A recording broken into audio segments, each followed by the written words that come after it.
Selamat pagi dan salam sejahtera bersama saya Magdalena Depol dalam Berita Pagi Sabah edisi Selasa 6 September 2022. Pelabuhan Kluster Industri Minyak Sawit POIC Lahad Datu mampu menjadi hub transshipment utama perkapalan di rantau ini.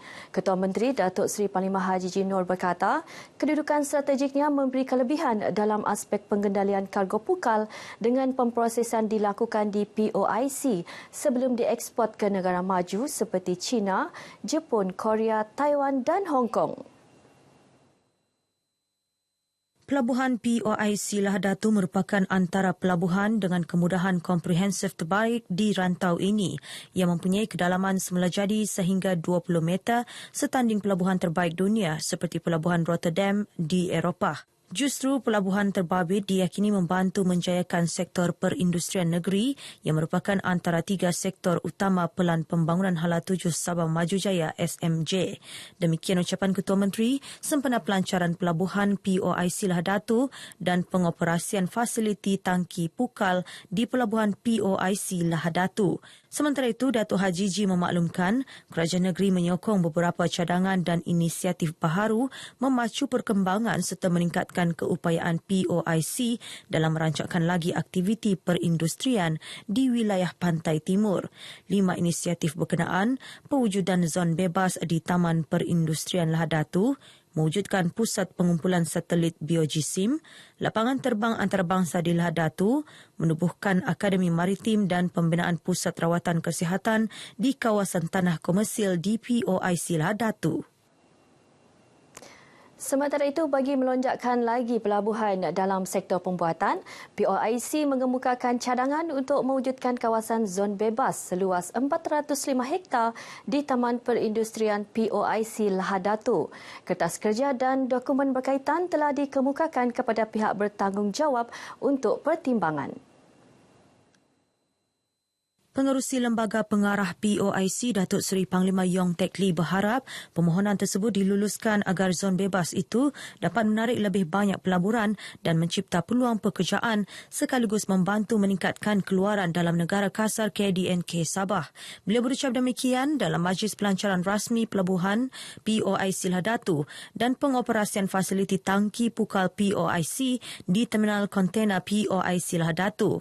POIC juga bercadang untuk menubuhkan Akademi Maritim dengan kerjasama beberapa pihak. April lalu, memorandum persefahaman telah ditandatangani bersama BIMP Iagam Maritim Akademi Sabah Sendirian Berhad dan University College Sabah Foundation untuk kerjasama strategik. Pengambilan pertama peserta kursus akan bermula minggu depan dengan 22 pelajar terdiri daripada kaki tangan POIC dan sektor swasta.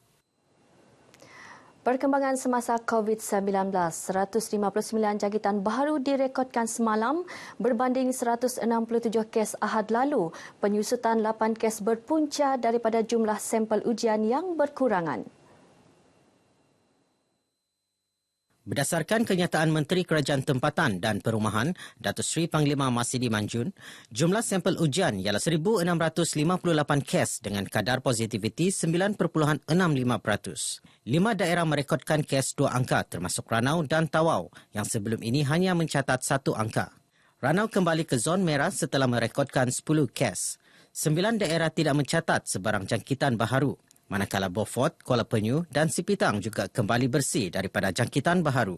Sebanyak 155 kes berada dalam kategori 1 dan 2, 3 kes dalam kategori 4 serta 1 kes dalam kategori 5. Tiada kematian direkodkan. Pertumbuhan kanak-kanak perlu dikembangkan pada usia awal dengan mempelbagaikan potensi, tidak terhad dalam aspek akademik semata-mata. Ia termasuk membina sahsiah pribadi, membuka peluang serta menggilap potensi dan bakat kanak-kanak dalam sukan. Menteri Pembangunan Masyarakat dan Kesejahteraan Rakyat Datuk Syahelmi Yahya berkata, sukan memerlukan kemahiran, ketangkasan serta tenaga sama ada dalam acara pertandingan, hiburan, aktiviti masa lapang ataupun riada. Ianya penting bukan sahaja bagi melahirkan kanak-kanak sehat, menguatkan otot dan tulang, malah mampu membentuk kanak-kanak berfikiran positif, rasional, berkeyakinan tinggi dan tidak mudah putus asa. Datuk Syed Helmi berucap demikian sempena Majlis Hari Potensi Tabika Kemas Peringkat Negeri Sabah tahun 2022 di Auditorium Menara Tun Mustafa, Kota Kinabalu. 6 acara sukan dipertandingkan iaitu futsal, bola jaring, rounders, gerak kreatif, forward squat jump dan olahraga dan vortex throwing. Seramai 118 kanak-kanak Tabika Kemas dari seluruh negeri Sabah menyertai pertandingan ini. Kementerian Pelancongan Kebudayaan dan Alam Sekitar Sabah mahu semua persatuan etnik di daerah Tawau dan Lahad Datu terus membangunkan kebudayaan dan adat tradisi masing-masing agar tidak ditelan arus modernisasi. Dalam masa sama, bersama-sama memajukan sektor pelancongan menerusi kekayaan warisan budaya masyarakat setempat. Menterinya Datuk Jafri Arifin berkata ia penting agar warisan budaya kepelbagaian etnik dapat terus diperkasa sekaligus dikembangkan menjadi produk pelancongan budaya yang menarik. Beliau berkata demikian selepas menghadiri sesi libat urus bersama Persatuan Kebudayaan di kedua-dua daerah berkenaan. Kementerian menerusi Lembaga Kebudayaan Negeri Sabah juga akan mengenal pasti mana-mana etnik yang semakin pupus di Sabah yang berpotensi diketengahkan sebagai produk pelancongan berasaskan warisan. Kira-kira 30 persatuan etnik hadir dalam sesi libat urus termasuk Persatuan Kokos Sabah, Persatuan Banjar Tawau, Persatuan Seni Budaya Idaan Segama dan Persatuan Komuniti Tidung Sabah.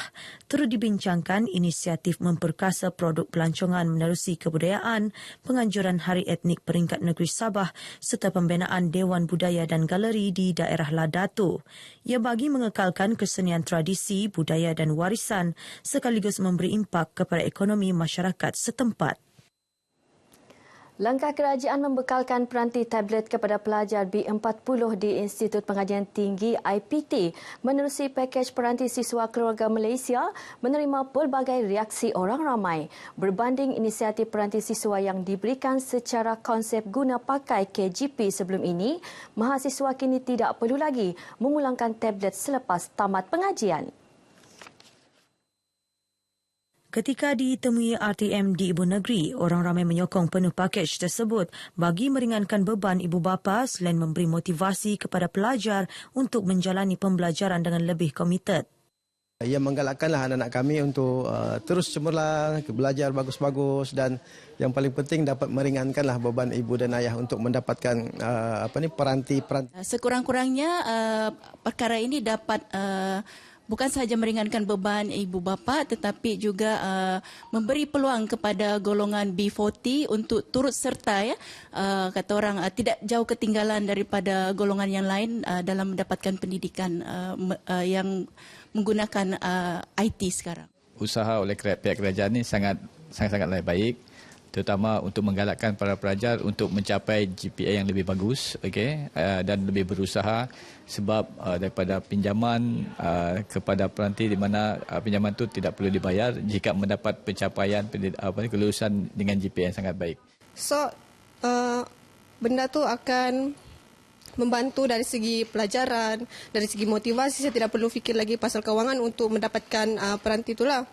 So, di situ juga kita dapat memberi komitmen yang tinggi kepada pelajaran lah. Sekurang-kurangnya program ini memberikan kami motivasi untuk lebih belajar dengan lebih cemerlang lah dalam akademik dan dalam universiti ini.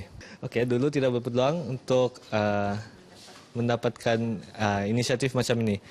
So sekarang ni bila program ini dilancarkan, memudahkanlah untuk golongan B40 terutamanya. Memandangkan kita punya sesi pembelajaran sekarang memang kebanyakannya macam 90% boleh dikatakan secara atas talian.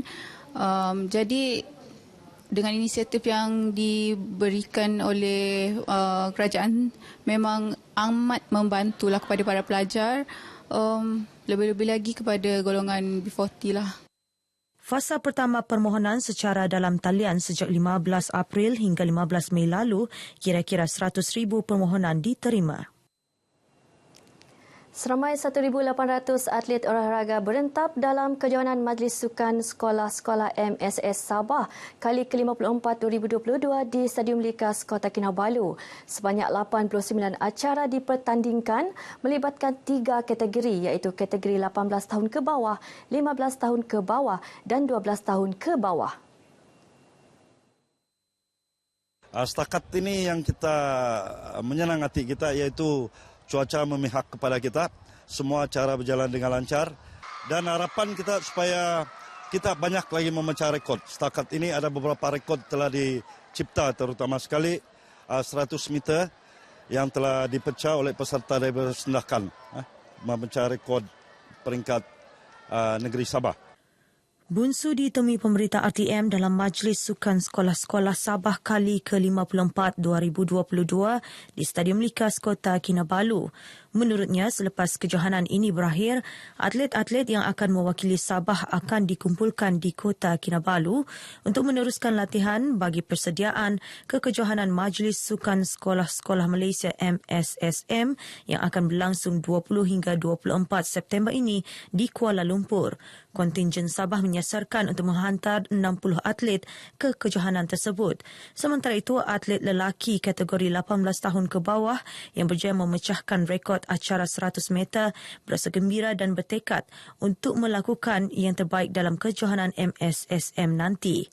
Saya berasa happy sangatlah sebab dapat nombor 1, itu rekod lagi. Alhamdulillah lah dapat memecahkan rekod. Dari dulu saya mau pecah rekod lah. Jadi alhamdulillah lah. Target saya untuk buat personal best sendiri, untuk banggakan coach dan pergi jauh lagi lah, pergi target Asian School di Filipina. Kejohanan MSS Sabah berlangsung selama 5 hari bermula 3 hingga 7 September ini. Baik, paparan tadi mengakhiri berita pagi Sabah. Saya Magdalena Depol. Salam hormat.